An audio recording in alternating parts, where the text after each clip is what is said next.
Come on, man, get up, go get to work, stop using alarm. So നിങ്ങൾ ഇതുപോലെ morning തന്നെ procrastination ചെയ്യുകയാണെങ്കിൽ through out day നിങ്ങൾ നല്ല രീതിയിൽ ലാസ് ചെയ്യാൻ ചാൻസ് ഉണ്ട്. എസ്പെഷ്യലി മോർണിംഗ് അലാറം സ്നൂസ് ചെയ്യുകയാണെങ്കിൽ നിങ്ങൾ ഏറ്റവും കൂടുതലും ലാസൊക്കെ കാരണക്കാരാണ്. ഒരുപാട് സ്റ്റഡീസ് ഉണ്ട്. നിങ്ങൾ മോർണിംഗ് എണീക്കുമ്പോൾ അലാറം സ്നൂസ് ചെയ്യുകയാണെങ്കിൽ നിങ്ങൾ മെൻ്റലി തന്നെ ഡൗൺ ആവും. ഇത് നിങ്ങൾ കൂടുതൽ വീണ്ടും കിടക്കാൻ വേണ്ടി ആ ബെഡ് കിടക്കാൻ വേണ്ടി മോട്ടിവേറ്റ് ചെയ്യിപ്പിക്കാം.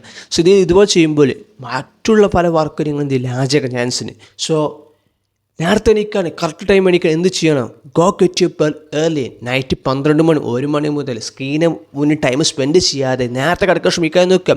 ഒരു 11 മണി 10 മണിയാകുമ്പോൾ കിടക്കാൻ ശ്രമിക്കാൻ നോക്കുക. ഇങ്ങനെയാണെങ്കിൽ മോർണിംഗ് 5 മണിയാകുമ്പോൾ അതല്ലെങ്കിൽ 6 മണിയാകുമ്പോൾ നേരത്തെ എണീക്കാൻ കഴിയും. സോ ഇതുപോലെ നിങ്ങൾ നേരത്തെ എണീക്കുമ്പോൾ ഒരുപാട് പ്രൊഡക്റ്റീവ് കാര്യങ്ങൾ മോർണിംഗ് ചെയ്യാൻ കഴിയും. സോ ഞാൻ ഈ വീഡിയോയിൽ നിങ്ങൾക്ക് മോർണിംഗ് ചെയ്യാൻ പറ്റിയ എഫക്റ്റീവായ പ്രൊഡക്റ്റീവ് ഹാബിറ്റ്സ് ആണ് എക്സ്പ്ലെയിൻ ചെയ്യാൻ പോകുന്നത്. So make sure watch this video till the end. So ഇത് നിങ്ങൾ ഫോളോ ചെയ്താൽ I will guarantee that ആ ദിവസങ്ങൾ most effective productive most beautiful day ആക്കി മാറ്റി ഒരുപാട് ഹെൽപ്ഫുൾ ആണ്. So make sure watch this video till the end. Drink water. നിങ്ങൾക്ക് അറിയുന്ന പോലെ തന്നെ കയ്യിൽ 7, 8, 9 മണിക്കൂറോളം ബോഡിക്ക് ഒരു തരത്തിൽ വെള്ളം കിട്ടാതെ ബോഡി ഡീഹൈഡ്രേറ്റ് ആയി നിൽക്കുന്ന ടൈമാണ്. സോ ഇതിലേക്ക് വരുമ്പോൾ നിങ്ങൾ മോർണിംഗ് എന്തായാലും ബോഡി എന്ത് ചെയ്യും? ഹൈഡ്രേഷൻ ആവശ്യപ്പെടും. സോ നിങ്ങൾ മോർണിംഗ് എണീച്ച ശേഷം കുറഞ്ഞൊരു 500 ml വെള്ളം കുടിക്കാൻ ശ്രമിക്കാൻ നോക്കുക. 1 ലിറ്റർ കഴിയുകയാണെങ്കിൽ ഓക്കെ, ഫോളോ ഇറ്റ്, കുടിക്കാൻ ശ്രമിക്കാൻ നോക്കാൻ. സോ ഇതിലേക്ക് വരുമ്പോൾ വെറുതെ ഒരു പ്ലെൻറ്റി ആയിട്ട് ഒരു പ്ലെയിൻ വാട്ടർ കുടിക്കാതെ ആ കുടിക്കുന്ന വെള്ളത്തിൽ കുറച്ചൊരു സാൾട്ടോ ആഡ് ചെയ്യാൻ ശ്രമിക്കാൻ നോക്കുക. സോ ഇത് ഇങ്ങനെ ആഡ് ചെയ്യുമ്പോൾ നിങ്ങളുടെ ബോഡിയിലേക്കുള്ള മിനറൽസിന് അബ്സോർബേഷൻ ഫാസ്റ്റ് ഒരുപാട് ഹെൽപ്ഫുള്ളാണ്. സോ ആട്ടിലുള്ള സോഡിയം നിങ്ങളെ ബ്ലഡ് ഫ്ലോ ഫാസ്റ്റ് ഒരുപാട് ഹെൽപ്ഫുള്ളാണ്. അതുപോലെ തന്നെ നിങ്ങൾ ഇലക്ട്രോലൈറ്റ്സ് സപ്ലിമെൻറ്റ് വാങ്ങാൻ കഴിഞ്ഞ് പറ്റുകയാണെങ്കിൽ ഗോ ഫോർ ഇറ്റ്. ഏറ്റവും കൂടുതൽ റെക്കമെൻഡ് ചെയ്യുന്ന കാര്യമാണ് അത് ആഡ് ചെയ്യാൻ ശ്രമിക്കാൻ നോക്കാം. ആണെങ്കിൽ കുറച്ച് നാരങ്ങ സാട്ടും ആഡ് ചെയ്യാൻ ശ്രമിക്കാൻ നോക്കാം. ഇത് ചിലർക്ക് വരുമ്പോൾ ഭയങ്കര ബുദ്ധിമുട്ടായിരിക്കും വരണേ. സോ എല്ലാവർക്കും റെക്കമെൻഡ് ചെയ്യുന്നില്ല. നിങ്ങൾ ട്രൈ ചെയ്തുകൊണ്ട് നിങ്ങൾ കംഫർട്ട് ആണെങ്കിൽ ഫോളോ ചെയ്യാൻ ശ്രമിക്കാൻ നോക്കാം. നിങ്ങൾ വയറിനെ ഡീറ്റോക്സ് ചെയ്യാൻ ഒരുപാട് ഹെൽപ്ഫുള്ളാണ്. നമ്മളിപ്പോൾ പറയും മോർണിംഗ് എണീച്ച് ആദ്യം കുടിക്കുന്നത് കൂടുതലും കോഫിയോ ടീ ആയിരിക്കും. ഇത് പാടില്ല. ഇതിലേക്കൊരു പ്രശ്നം എന്ന് വെച്ചാൽ നിങ്ങൾ ബോഡി കൂടുതലും ഡീഹൈഡ്രേറ്റ് ആകാൻ ചാൻസ് ഉണ്ട്. നിങ്ങൾ ആദ്യം ചെയ്യുക കുറച്ച് നല്ല രീതിയിൽ വെള്ളം കുടിക്കാൻ ശ്രമിക്കാൻ നോക്കുക. ഒരു 500 ml വെള്ളം കുടിക്കാൻ ശ്രമിക്കാൻ നോക്കുക. അതിനുശേഷം ഒരു 1.5 മണിക്കൂർ കഴിഞ്ഞിട്ട് മാത്രം കോഫി കുടിക്കാൻ ശ്രമിക്കാൻ നോക്കാം. ഒരുപാട് സ്റ്റഡീസ് ഉണ്ട് 1.5 മണിക്കൂർ കഴിഞ്ഞ മാത്രമേ കോഫി അതുപോലെ ടീ കുടിക്കാൻ പാടുള്ളൂ. കാരണം നമ്മൾ ബോഡിയിൽ കോർട്ടിസോൾ ടൈമിൽ ഹൈ ആയിരിക്കും. അത് സ്റ്റേബിൾ ആയതിനു ശേഷം എന്ത് ചെയ്യുക? കുടിക്കാൻ പാടുമെന്ന് പറഞ്ഞത്. Gets A morning sunlight. രാവിലെ എണീച്ച് റൂമിലിരിക്കാതെ റൂമിൽ നിന്ന് ഫോൺ കളിക്കാതെ പുറത്തേക്ക് ഇറങ്ങുക. മോർണിംഗ് സൺലൈറ്റ് കൊള്ളാൻ ശ്രമിക്കാൻ നോക്കുക. നിങ്ങൾ കണ്ണിലേക്കും അത് ബോഡിയിലേക്ക് വെയിൽ കൊള്ളുന്ന രീതിയിൽ എക്സ്പോസ് ചെയ്ത് ശ്രമിക്കാൻ നോക്കുക. ഇത് നിങ്ങൾ സർക്കരടിത്തം നിങ്ങൾ ബയോളജി ക്ലോക്കിനെ ആക്ടിവേറ്റ് ചെയ്യാൻ ഒരുപാട് ഹെൽപ്ഫുള്ളാണ്. ഇത് നിങ്ങൾ നൈറ്റിലേക്ക് വരുമ്പോൾ സ്ലീപ്പ് ക്വാളിറ്റി ഇമ്പ്രൂവ് ചെയ്യാനും ത്രൂ ഔട്ട് ഡേ നിങ്ങൾ ആക്ടിവേഷൻ നിങ്ങൾ ബോഡിന് അലേർട്ട്നെസ് ഇമ്പ്രൂവ് ചെയ്യാൻ ഒരുപാട് ഹെൽപ്ഫുള്ളാണ്. അതുമാത്രമല്ല ഇത് മോർണിംഗ് സൺലൈറ്റ് കൊള്ളുമ്പോൾ നിങ്ങൾ എനർജി മോട്ടിവേഷനും അതുപോലെ ഹാപ്പിനെസ് ബില്ല് ചെയ്യാൻ ഒരുപാട് ഹെൽപ്ഫുള്ളാണ്. അതുപോലെ ഹെൽത്തിൻ്റെ കാര്യത്തിലേക്ക് വരുമ്പോൾ വൈറ്റമിൻ ഡി അതുപോലെ സ്കിന്നിൻ്റെയും അതുപോലെ എയറിൻ്റെ ഹെൽത്തിന് sunlight it's highly essential. So നിങ്ങൾ ഇതുപോലെ സൺലൈറ്റിനെ അവോയ്ഡ് ചെയ്യുന്ന വ്യക്തിയാണെങ്കിൽ ഗെറ്റ് സം സൺലൈറ്റ്. നിങ്ങൾ ബോഡിയിലേക്കും അതുപോലെ തന്നെ കണ്ണിലേക്കും വെയിലിക്കൊള്ളുന്നതിന് മോർണിംഗ് ടൈം സ്പെൻഡ് ചെയ്യാൻ ശ്രമിക്കാൻ നോക്കുക. കുറേ 10 minute morning natural time spend ചെയ്ത് ശ്രമിക്കാൻ നോക്കുക. ഒരിക്കലും ഇതിനെ നെഗ്ലക്ട് ചെയ്തില്ല. ചിലപ്പോൾ നിങ്ങൾ കൂട്ടത്തിൽ അതിന് സോഷ്യൽ മീഡിയ കണ്ടിട്ടുണ്ടാവും വെയിലൊക്കൊള്ളാൻ പാടില്ല, അല്ലെങ്കിൽ സ്കിന്നിന്റെ ബ്യൂട്ടി പ്രൊട്ടക്ട് ചെയ്യാൻ ആഗ്രഹം വ്യക്തിയാണെങ്കിൽ വെയിലൊക്കൊള്ളാൻ പാടില്ല എന്ന രീതി പറഞ്ഞ ഒരുപാട് BS പോസ്റ്റുകൾ ഉണ്ടാവും. Never listen them. നിങ്ങൾ മോർണിംഗ് സൺലൈറ്റ് കൊണ്ടാൽ നിങ്ങളെ സർക്കരഹിതം ബയോളജി ക്ലോക്ക് വൈറ്റമിൻ ഡി സ്കിന്നിൻ്റെയും എയറിൻ്റെയും എല്ലാ ഹെൽത്തിനും ഡെയിലി മോട്ടിവേഷൻ എനർജി ഇതെല്ലാം ബിൽഡ് ചെയ്യുന്നുണ്ടെങ്കിൽ you have to get some sunlight because we are human being. We meant to expose in nature. Morning exercise. So നിങ്ങൾ ദിവസം തുടങ്ങുമ്പോൾ നിങ്ങൾ ഏറ്റവും ഹാർഡസ്റ്റ് ടാസ്ക് ചെയ്തുകൊണ്ട് ഒരു ദിവസം തുടങ്ങുന്നത് പറഞ്ഞത് ത്രൂ ഔട്ട് ഡേ നിങ്ങൾക്ക് നല്ല രീതിയിൽ മോട്ടിവേഷൻ അതുപോലെ ഇൻഫ്ലുവൻസ് ചെയ്യാൻ ഒരുപാട് ഹെൽപ്ഫുള്ളാണ്. സോ ഇതൊക്കെ മാറ്റി വെച്ചുകൊണ്ട് നിങ്ങൾ ദിവസം മോർണിംഗ് വർക്കൗട്ട് ചെയ്യുകയാണെങ്കിൽ എനർജിയും അതുപോലെ തന്നെ ബാക്കിയുള്ള മറ്റു കാര്യങ്ങളൊക്കെ വരുമ്പോൾ ഇത് ഇൻഫ്ലുവൻസ് ചെയ്യാൻ ഒരുപാട് ഹെൽപ്ഫുള്ളാണ്. മോർണിംഗ് വർക്കൗട്ടിലേക്ക് വരുമ്പോൾ നിങ്ങൾ അഗ്രസീവ് ആയിക്കൊണ്ട് ഹെവി ലിഫ്റ്റിങ്ങോ അതല്ലെങ്കിൽ അഗ്രസീവ് മറ്റു ട്രെയിൻ ചെയ്യുമെന്ന് പറയുന്നില്ല. നിങ്ങൾക്ക് എന്ത് ചെയ്യാം? സ്ട്രെച്ചിങ് അതല്ലെങ്കിൽ മോർണിംഗ് നാച്ചുറൽ വാക്കിംഗ് എന്ത് ചെയ്യുക? ഫോളോ ചെയ്യാൻ ശ്രമിക്കാൻ നിൽക്കും. നിങ്ങൾ ചിലപ്പോൾ ഈവനിങ്ങോ നൈറ്റോ വർക്കൗട്ട് ചെയ്യുക കഴിഞ്ഞ വ്യക്തിയായിരിക്കും വർക്ക് ഷെഡ്യൂൾ കാരണം. ഓക്കെ, അത് നിങ്ങൾ ഫോളോ ചെയ്യും. സോ മോർണിംഗിലേക്ക് വരുമ്പോൾ എന്തായാലും എന്ത് ബോഡി സ്ട്രെച്ച് ചെയ്യണം. അതുപോലെ ബേസിക്കലി ബോഡി മൂവ്മെൻറ്റ്സ് എന്തായാലും വേണം. കാരണം കഴിഞ്ഞ 7, 8, 9 മണിക്കൂറും ബോഡി ഒരു പൊസിഷൻ കൊണ്ട് കടന്നെണീച്ച് വരികയാണ്, സ്ലീപ്പ് കഴിഞ്ഞ് വരികയാണ്. സോ ഇതിൽ ബോഡി മസിൽസ് എല്ലാം ജോയിൻസ് എല്ലാം അതുപോലെ വെയിൻസ് എല്ലാം ടൈറ്റ് നിൽക്കുന്ന ടൈമാണ്, സ്റ്റിഫായി നിൽക്കുന്ന ടൈമാണ്. സോ ഇതിലേക്ക് വരുമ്പോൾ മോർണിംഗ് എന്ത് ചെയ്യണം? Proper stretching full body stretching ചെയ്യാൻ ശ്രമിക്കുക എന്നൊക്കെ. നിങ്ങൾക്ക് എന്ത് ചെയ്യാം? ലോവർ ബോഡി ആവാം, അപ്പർ ബോഡി ആവാം, സ്പെഷ്യലായുള്ള സ്ട്രെച്ചിങ് വർക്കൗട്ട് ഫോളോ ചെയ്താൽ നിങ്ങളുടെ മൊബിലിറ്റി ഫ്ലെക്സിബിലിറ്റി ഇവിടെ ബിൽഡ് ചെയ്യാനും അതുപോലെ എനർജി ബൂസ്റ്റ് ചെയ്യാനും ബ്ലഡ് ഫ്ലോ നിങ്ങൾ ശരീരത്തിലുള്ള രക്തയോട്ടം ബൂസ്റ്റ് ചെയ്യാൻ ഒരുപാട് ഹെൽപ്ഫുള്ളാണ്. ഇത് ത്രൂ ഔട്ട് ഡേ നല്ല രീതിയിൽ എനർജി ബിൽഡ് ചെയ്യാൻ ഒരുപാട് ഹെൽപ്ഫുള്ളാണ്. സോ നിങ്ങൾ ഇതുപോലെ മോർണിംഗ് എണീച്ചതിന് ശേഷം ഒരു തരത്തിലെ സ്ട്രെച്ചിങ്ങോ ഒരു ബോഡി മൂവ്മെൻറ്റ്സ് ഇല്ലാതെ നേരെ വർക്കിലേക്ക് പോകുന്ന വ്യക്തിയാണെങ്കിൽ ക്ലാസ്സിലേക്ക് പോകുന്ന വ്യക്തിയാണെങ്കിൽ ഇന്ന് തന്നെ അത് നാളെ മുതൽ തന്നെ എന്ത് ചെയ്യുക, നല്ലൊരു സ്ട്രെച്ചിങ് വർക്കൗട്ട് യൂട്യൂബ് നോക്കിക്കൊണ്ട് എന്ത് ചെയ്യുക, ഫോളോ ചെയ്യാൻ ശ്രമിക്കാൻ നോക്കുക. നിങ്ങൾക്ക് ഏതാണ് ഫോളോ ചെയ്യാൻ കഴിയും, നിങ്ങൾക്ക് ബിഗിനർ ലെവലിൽ കംഫർട്ടബിൾ ആയി ഏത് തരത്തിൽ സ്ട്രെച്ചിങ് ആണ് ഫോളോ ചെയ്യാൻ കഴിയും, എന്ത് ചെയ്യുക, ഫോളോ ചെയ്യാൻ ശ്രമിക്കാൻ നോക്കുക.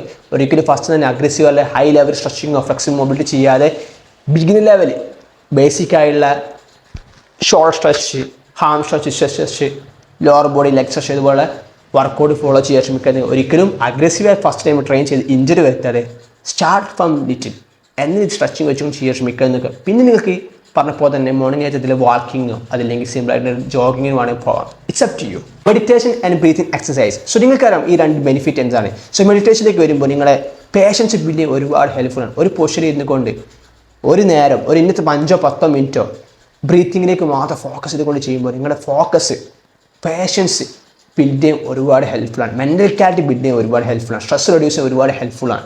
അതുപോലെ ബ്രീത്തിങ് വർക്കൗട്ടിലേക്ക് വരുമ്പോൾ നിങ്ങൾ ബോഡിയിലെ ത്രൂ ഔട്ട് ബോഡിയിലേക്കുള്ള ഓക്സിജൻ്റെ ഫ്ലോ ഇൻക്രീസ് ചെയ്യാൻ ഒരുപാട് ഹെൽപ്ഫുള്ളാണ്. ഇത് നിങ്ങൾ ത്രൂ ഔട്ട് നല്ല എനർജി ബിൽഡ് ചെയ്യാണ്. മെൻ്റൽ ക്ലാരിറ്റിയിലേക്കും അതുപോലെ ബ്രെയിൻ ഫോഗ് പോലെ ഇഷ്യൂസ് ഒഴിവാക്കാൻ ഒരുപാട് ഹെൽപ്ഫുള്ളാണ്. സോ നിങ്ങൾ രണ്ട് കാര്യം ഫോളോ ചെയ്യാത്ത വ്യക്തിയാണ് നിങ്ങൾക്ക് എന്ത് ചെയ്യാം, എവിടെയെങ്കിലും ഇരുത്തിക്കൊണ്ട് ഇതുപോലെ സോഫയിലോ ചെയറിലോ അത് സ്വന്തം കട്ടുമ്പോൾ ഇരുത്തിക്കൊണ്ട് കുറച്ചൊരു 5 മിനിറ്റോ 2 മുതൽ 5-10 മിനിറ്റ് കണ്ണ് ക്ലോസ് ചെയ്തുകൊണ്ട് നോർമലി ബ്രീത്തിങ്ങിലേക്ക് ഫോക്കസ് ചെയ്ത് ശ്രമിക്കുക എന്നൊക്കെ. സിമ്പിളായിക്കൊണ്ട് 4 second inhale, 4 second hold, 4 second exhale എന്ന രീതിയിൽ റിപ്പീറ്റ് ചെയ്തുകൊണ്ട് ഫോളോ ചെയ്ത് ശ്രമിക്കുക എന്നൊക്കെ. നിങ്ങൾക്ക് കാണാവുന്ന പോലെ ഒരുപാട് തരത്തിലുള്ള ബ്രീത്തിങ് വർക്കൗട്ട്സ് ഉണ്ട്. ഞാൻ ഫോളോ ചെയ്യുന്നതാണ് വിം ഹോഫ് ബ്രീത്തിങ് വർക്കൗട്ട്. ഇതിലേക്ക് വരുമ്പോൾ 30 തവണ എന്ന രീതിയിൽ 30 തവണ കണ്ടിന്യൂ ഫോളോ ചെയ്തുകൊണ്ട് നിങ്ങൾ ബ്രീത്തിനെ ഒരു 40 മുതൽ 60 സെക്കൻഡ് വരെ ഹോൾഡ് ചെയ്യാൻ ശ്രമിക്കുക എന്നൊക്കെ. അതില്ലെങ്കിൽ 60 പുറത്ത് നിങ്ങൾ 90 സെക്കൻഡെങ്കിലും ഹോൾഡ് ചെയ്യാൻ ശ്രമിക്കുക എന്നൊക്കെ. ഇത് നിങ്ങളുടെ ബോഡി റിക്കവർ ആയില്ലേ, രാത്രി പ്രോപ്പർ സ്ലീപ്പ് കിട്ടും എന്നത് അറിയാൻ ഒരുപാട് ഹെൽപ്ഫുള്ളാണ്. ഒരുപാട് സ്റ്റഡീസ് നിങ്ങൾ ഇതുപോലെ ബ്രീത്ത് ഒരു 30 സെക്കൻഡ് കണ്ടിന്യൂ ചെയ്തുകൊണ്ട് അവസാനത്തെ സെറ്റിലേക്ക് വരുമ്പോൾ 90% മാത്രം ബ്രീത്ത് ഔട്ട് ചെയ്തുകൊണ്ട് പിന്നെ എന്ത് ചെയ്യുക, 90 സെക്കൻഡ് ഹോൾഡ് ചെയ്യാൻ കഴിയുകയാണെങ്കിൽ നിങ്ങൾ ബോഡി കംപ്ലീറ്റ് റിക്കവർ ആയതിന് ആ ദിവസം വലിയ ആക്ഷൻ എടുക്കാനുള്ള റെഡി ആയി സൈൻ കാണിക്കുന്നുണ്ട്. ഇതിന് 60 സെക്കൻഡ് മാത്രം കഴിയുകയാണെങ്കിലും 40 സെക്കൻഡ് മാത്രം കഴിയുകയാണെങ്കിലും ഇതെല്ലാം ബോഡി സൈൻ കാണിക്കും. ലാസ്റ്റ് നൈറ്റിലേക്ക് വരുമ്പോൾ നിങ്ങൾക്ക് പ്രോപ്പർ സ്ലീപ്പ് കിട്ടിയിട്ടുണ്ടെങ്കിൽ ഇതുപോലെ ഒരു 90 സെക്കൻഡ് ഹോൾഡ് ചെയ്യാൻ ബുദ്ധിമുട്ടായിരിക്കും. ഇതെല്ലാം നിങ്ങൾ ബോഡി സൈൻ കാണിക്കാൻ, നിങ്ങൾ ബോഡി എത്രമാത്രം റിക്കവർ ആയി സൈൻ കാണിക്കാൻ ഒരുപാട് ഹെൽപ്ഫുള്ളാണ്. സോ ഇതുപോലെ ബ്രീത്തിങ് എക്സസൈസ് ഫോളോ ചെയ്യാൻ ശ്രമിക്കാൻ നോക്കുക. സോ നിങ്ങൾക്ക് വിം ഹോഫ് ബ്രീത്തിങ് ടെക്നിക്ക് പറ്റി ആരാൻ തരത്തിൽ വ്യക്തിയാണെങ്കിൽ എന്ത് ചെയ്യുക, കമൻറ്റ് ചെയ്യാം. അത് സ്പെഷ്യൽ എന്ത് ചെയ്യാം, ഞാൻ ക്രിയേറ്റ് ചെയ്യാം. Try and gratitude. നിങ്ങൾ ദിവസം തുടങ്ങുമ്പോൾ ആ ദിവസം അപ്രീഷിയേറ്റ് ചെയ്തുകൊണ്ട് തുടങ്ങാൻ ശ്രമിക്കാൻ നോക്കുക. You are still alive. ആ കാര്യത്തിൽ ഒരു ഗ്രാറ്റിറ്റ്യൂഡ് കളിക്കാൻ ശ്രമിക്കാൻ നോക്കുക. You can still move, you have the still health, you have the family with you, you have the work with you, you have the studies with you. എല്ലാ കാര്യങ്ങളും വരുന്നത് gratitude കാണിക്കാൻ ശ്രമിക്കാൻ നോക്കുക. ഇതുപോലെ ചെറിയ കാര്യങ്ങൾ ദിവസം തുടങ്ങുമ്പോൾ നിങ്ങൾ ഗ്രാറ്റിറ്റ്യൂഡ് കാണിച്ചാൽ ത്രൂ ഔട്ട് ഡേ നല്ല രീതിയിൽ എനർജി ബിൽഡ് ചെയ്യാൻ ഒരുപാട് ഹെൽപ്ഫുള്ളാണ്. പോസിറ്റീവ് എനർജി ബിൽഡ് ചെയ്യാൻ ഒരുപാട് ഹെൽപ്ഫുള്ളാണ്. സോ നിങ്ങൾ പ്രേ ചെയ്തുകൊണ്ട് മോർണിംഗ് പ്രേ ചെയ്തുകൊണ്ട് ദിവസം സ്റ്റാർട്ട് ചെയ്യാം. ആസ് എ മുസ്ലിം ഞങ്ങൾ മോർണിംഗ് സുബി നിസ്കരിച്ചുകൊണ്ടും അതുപോലെ ഖുർആൻ അതുകൊണ്ട് ദിവസം തുടങ്ങുന്ന വ്യക്തിയാണ്. ഒരുപാട് ദിക്ർ ചൊല്ലിക്കൊണ്ട് ദിവസം തുടങ്ങുന്ന വ്യക്തിയാണ്. സോ ഇതിപ്പോൾ നിങ്ങൾക്ക് ഏത് തരത്തിൽ നിങ്ങൾ ദിവസത്തെ പോസിറ്റീവ് ആക്കാൻ കഴിയുന്ന കാര്യങ്ങളുണ്ടോ അത് ഫോളോ ചെയ്ത് ശ്രമിക്കാൻ നോക്കുക. പ്രേ ആവാം, ഗ്രാറ്റിറ്റ്യൂഡ് ആവാം. ഗ്രാറ്റിറ്റ്യൂഡ് നിങ്ങൾക്ക് വാക്കുകൊണ്ടോ അതില്ലെങ്കിൽ മനസ്സുകൊണ്ടോ അതിന് പേപ്പറിൽ എഴുതിക്കൊണ്ട് നിങ്ങൾക്ക് എന്ത് ചെയ്യാം, ഗ്രാറ്റിറ്റ്യൂഡ് ദിവസം കാണിക്കാൻ ശ്രമിക്കാൻ നോക്കുക. ഐ വിൽ ഗ്യാരണ്ടി ദാറ്റ് ഇതിപ്പോൾ നിങ്ങൾ ദിവസം ഫോളോ ചെയ്യുകയാണെങ്കിൽ ആ ദിവസം നല്ല രീതിയിൽ ബ്യൂട്ടിഫുൾ ഡേ ആയിട്ട് നിങ്ങൾ ബിൽഡ് ചെയ്യാൻ ഒരുപാട് ഹെൽപ്ഫുള്ളാണ്. Morning journaling. സോ ജേർണലിലേക്ക് വരുമ്പോൾ നിങ്ങൾക്ക് എന്ത് എഴുതാം, ഡയറി പോലെ എഴുതണോ അതോ ഒരു ടു ലിസ്റ്റ് പോലെ എഴുതണോ, ഇറ്റ്സ് അപ് ടു യു. നിങ്ങൾ ജേർണൽ എങ്ങനെ എഴുതി നിങ്ങളുടെ കയ്യിലായിരിക്കും. നിങ്ങൾ തോട്ട്സിനെ നിങ്ങൾ ദിവസത്തെ കൺട്രോൾ ചെയ്യാൻ കഴിയുന്ന കാര്യങ്ങൾ എഴുതി വെക്കാൻ ശ്രമിക്കാൻ നോക്കാം. എങ്ങനെ ഈ ദിവസം സ്പെൻഡ് ചെയ്യണം, നിങ്ങൾ തോട്ട്സ് എങ്ങനെ കൺട്രോൾ ചെയ്യണം, നിങ്ങൾ ആക്ഷൻ കൺട്രോൾ ചെയ്യണം, എങ്ങനെ ആയിരിക്കും നിങ്ങൾ ഓരോ ആക്ഷനും തോട്ട്സിനും ലീഡ് ചെയ്യുന്നത് എന്നൊക്കെ ഒരു ജേർണലിൽ ഒരു ഗൈഡൻസ് പോലെ എഴുതാൻ ശ്രമിക്കാൻ നോക്കാം. അത് നിങ്ങൾക്ക് സ്റ്റോറി പോലെ എഴുതാം, 3rd person പെർസ്പെക്റ്റീവിൽ എഴുതാം, അതല്ലെങ്കിൽ നിങ്ങൾക്ക് എന്ത് ചെയ്യുക ഡയറി പോലെ വേണം എഴുതാം. It's all up to you. ജേർണലിലേക്ക് വരുമ്പോൾ ദേർ ഇസ് നോ റൂൾസ്. ഒരിക്കലും മറ്റുള്ളവർ പറഞ്ഞ പോലെ ഇതുപോലെ എഴുതണം, ഡയറി ഇതുപോലെ എഴുതണം എന്ന് ഫോളോ ചെയ്യാതെ നിങ്ങൾക്ക് എന്താണോ തോന്നുന്നത് അതുപോലെ എഴുതാൻ ശ്രമിക്കാൻ നോക്കുക. നിങ്ങൾ പേഴ്സണാലിറ്റി കൺട്രോൾ ചെയ്യുന്ന കൊലത്തിൽ നിങ്ങൾ പേഴ്സണാലിറ്റി ഷേപ്പ് ചെയ്യുന്നതും നിങ്ങൾ വർക്കിനെ ഷേപ്പ് ചെയ്യുന്നതും അതുപോലെ തന്നെ നിങ്ങളെ സ്റ്റഡീസ് ഷേപ്പ് ചെയ്യുന്ന രീതി എന്ത് ചെയ്യാം, നിങ്ങൾ ജേർണൽ ചെയ്യാൻ ശ്രമിക്കാൻ നോക്കുക. എന്ത് കാര്യത്തിലാകും. സോ ഇവിടേക്ക് വരുമ്പോൾ നിങ്ങൾ ഏതെങ്കിലും കാര്യം ഹോണ്ട് ചെയ്യുന്നുണ്ടോ അതല്ലെങ്കിൽ സ്ട്രെസ് നൽകുന്നുണ്ടെങ്കിൽ അത് എഴുതി വെക്കാൻ ശ്രമിക്കാൻ നോക്കുക. അതിനെ ഷാർപ്പ് ചെയ്യാൻ ശ്രമിക്കാൻ നോക്കുക. എങ്ങനെ അതിന് സൊല്യൂഷൻ കണ്ടെത്താൻ കഴിയും, വൈ വാട്ട് ഹൗ എന്നൊരു ക്വസ്റ്റ്യൻ ചോദിച്ചുകൊണ്ട് എങ്ങനെ ഇതിന് സൊല്യൂഷൻ കണ്ടെത്താൻ കഴിയും എന്ന് കണ്ടെത്താൻ ശ്രമിക്കാൻ നോക്കുക. എഴുതിക്കൊണ്ട് കണ്ടെത്താൻ ശ്രമിക്കാൻ നോക്കുക. തലയിൽ വെച്ചുകൊണ്ട് സ്ട്രെസ് കൊടുക്കാതെ പേപ്പറിൽ എഴുതിക്കൊണ്ട് എന്ത് ചെയ്യുക കണ്ടെത്താൻ ശ്രമിക്കാൻ നോക്കുക. സോ ആൻ ഫ്രാങ്ക് പറഞ്ഞ പോലെ തന്നെ paper has more patience and people എന്നാണ്. സോ നിങ്ങൾ മൈൻഡ് എന്ത് വരുന്നു റൈറ്റ് ഡൗൺ അതിനെ ഷാർപ്പ് ചെയ്ത് ശ്രമിക്കാൻ നോക്കുക. അത് ഏത് കോലത്തിൽ വേണമെങ്കിൽ there is no rule for journaling. So നിങ്ങൾ ഇതുപോലെ ജേർണൽ സ്റ്റാർട്ട് ചെയ്യാത്ത വ്യക്തിയാണെങ്കിൽ go get a books, write it down. Eat a healthy breakfast. നമ്മൾ മലയാളികളിലേക്ക് വരുമ്പോൾ ഏറ്റവും കൂടുതൽ മോർണിംഗ് ബ്രേക്ക്ഫാസ്റ്റ് കൺസ്യൂം ചെയ്യുന്നത് ഹൈ ലെവലിലെ ഗ്ലൂക്കോസ്, ഷുഗർ അടങ്ങുന്ന ഫുഡായിരിക്കും. അതേക്ക് ഏറ്റവും കൂടുതൽ കൺസ്യൂം ചെയ്യുന്ന ഫുഡാണ് അരിയാഹാരം. സോ ഇതിലേക്ക് ഒരു പ്രശ്നം എന്താ വെച്ചാൽ നിങ്ങളൊരു 10 മണി 11 മണിയാകുമ്പോഴത്തേക്കും നിങ്ങൾക്ക് എനർജി ഡൗൺ ആവും, സ്ലീപ്പിംഗ് മോഡിലേക്ക് ഇരിക്കും. നിങ്ങൾ ഗ്ലൂക്കോസ് സ്പൈക്ക് ചെയ്തുകൊണ്ട് ഡൗൺ ആകുമ്പോൾ നിങ്ങൾ എന്ത് ചെയ്യും, ടയർഡ് ആവും, നിങ്ങൾക്ക് എന്ത് പുള്ളി വിശപ്പ് വരും. ഈ നേരത്തിൽ നിങ്ങൾ എന്ത് ക്രേവിങ്സ് കൂടാൻ ചാൻസ് ഉണ്ട്.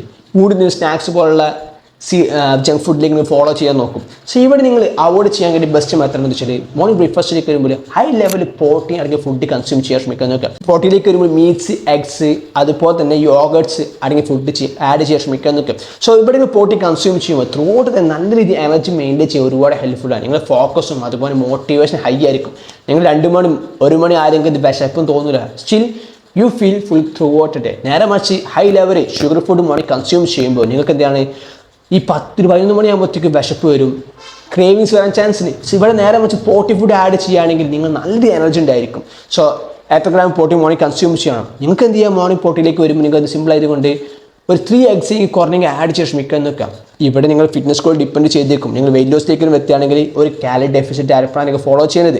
നിങ്ങൾ വെയിറ്റ് ഗെയിനിലേക്ക് വരുന്ന എത്തുകയാണെങ്കിൽ നിങ്ങൾ calorie surplus diet plan follow ചെയ്യണം. നിങ്ങൾ മസിൽ ബിൽഡപ്പിലേക്ക് വരുന്ന എത്തുകയാണെങ്കിൽ നിങ്ങൾക്ക് ആവശ്യമായ പ്രോട്ടീൻ അടങ്ങിയ ഫുഡ് ആഡ് ചെയ്യാൻ ശ്രമിക്കണം. It's up to you. ഞാൻ ഏറ്റവും റെക്കമെൻഡ് ചെയ്യുന്നത് കുറഞ്ഞ 2 എഗ്ഗെങ്കിലും മോർണിംഗ് ബ്രേക്ക്ഫാസ്റ്റിൽ ആഡ് ചെയ്യാൻ ശ്രമിക്കണം. കഴിയാണെങ്കിൽ പരമാവധി ഹൈ പ്രോട്ടീൻ മോർണിംഗ് ആഡ് ചെയ്താൽ നിങ്ങൾ ഉച്ചയിലേക്ക് വരുമ്പോൾ, അതുപോലെ മിഡ് മോർണിംഗിലേക്ക് വരുമ്പോൾ, ഈവനിങ്ങിലേക്ക് വരുമ്പോൾ നിങ്ങൾക്ക് എന്ത് ചെയ്യുക, അത് ക്രേവിങ്സ് കുറയ്ക്കും, ഒരുപാട് ഹെൽപ്ഫുള്ളാണ്. സോ നിങ്ങൾ വെയിറ്റ് ലോസിലേക്ക് വരുമ്പോൾ എത്തുകയാണെങ്കിൽ മോർണിംഗ് ബ്രേക്ക്ഫാസ്റ്റ് നല്ല രീതിയിൽ ഹൈ പ്രോട്ടീൻ ഫുഡ് ആഡ് ചെയ്യാൻ ശ്രമിക്കാൻ നോക്കാം. സോ അതിനൊപ്പം നിങ്ങൾക്ക് എന്ത് ചെയ്യുക, കുറച്ച് കട്ട് വെജ് ആയിട്ട് ക്യാരറ്റോ കുക്കുംബറോ ഫ്രൂട്ട്സ് ആയിട്ട് കുറച്ച് ആപ്പിളോ അല്ലെങ്കിൽ ഗ്രാപ്സോ ആഡ് ചെയ്യാൻ ശ്രമിക്കാൻ നോക്കാം. ഇതിലെ വൈറ്റമിൻസും അതുപോലെ മറ്റു പല ചില മൈക്രോ ന്യൂട്രിയൻസ് കിട്ടാൻ ഒരുപാട് ഹെൽപ്ഫുള്ളാണ്.